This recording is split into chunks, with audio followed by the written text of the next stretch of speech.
મને ઓળખ્યો? હું કોઈ વ્યક્તિ નથી, છતાં દરેકમાં વસું છું. હું કોઈ ભગવાન નથી, છતાં ચમત્કારો સર્જું છું. હું ગઈકાલનો પાયો છું, આજની જરૂરિયાત છું અને આવતીકાલનું ભવિષ્ય છું. હું છું વિજ્ઞાન.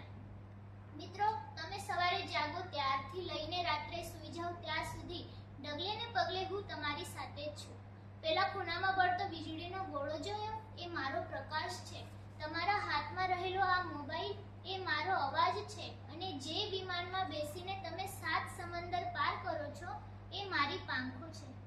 મિત્રો, એક સમય હતો જ્યારે માણસ અંધકારમાં જીવતો હતો, રોગો સામે લાચાર હતો. એને મેં દ્રષ્ટિ આપી, એને મેં સમજાવ્યું કે બીમારીઓ શ્રાપ નથી. એને મેં દવાઓ આપી, મનુષ્યને મેં રસીઓ આપી અને મૃત્યુના મુખમાંથી પાછું લાવવાનો સાહસ મેં કર્યો.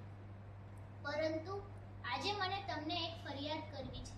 તમે મને સ્વીકાર્યો ખરો, પરંતુ મને સમજવામાં ભૂલ કરી.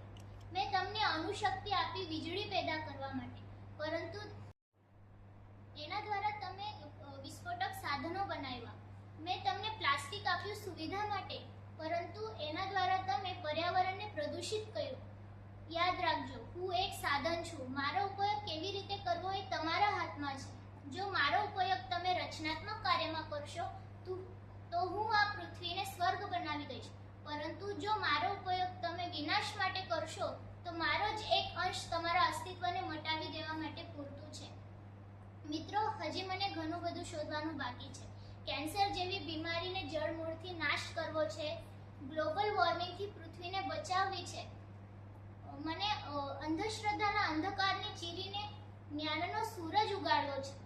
મને માત્ર લેબોરેટરી કે પુસ્તકોમાં કેદ ન રાખશો. મને તમારા વિચારોમાં ઉતારો, તર્ક કરો, પ્રશ્ન પૂછો અને સત્યને શોધો. કારણ કે જ્યાં સત્ય છે ત્યાં જ હું છું. હું જ્ઞાન છું, હું પ્રગતિ છું, હું જ વિજ્ઞાન છું.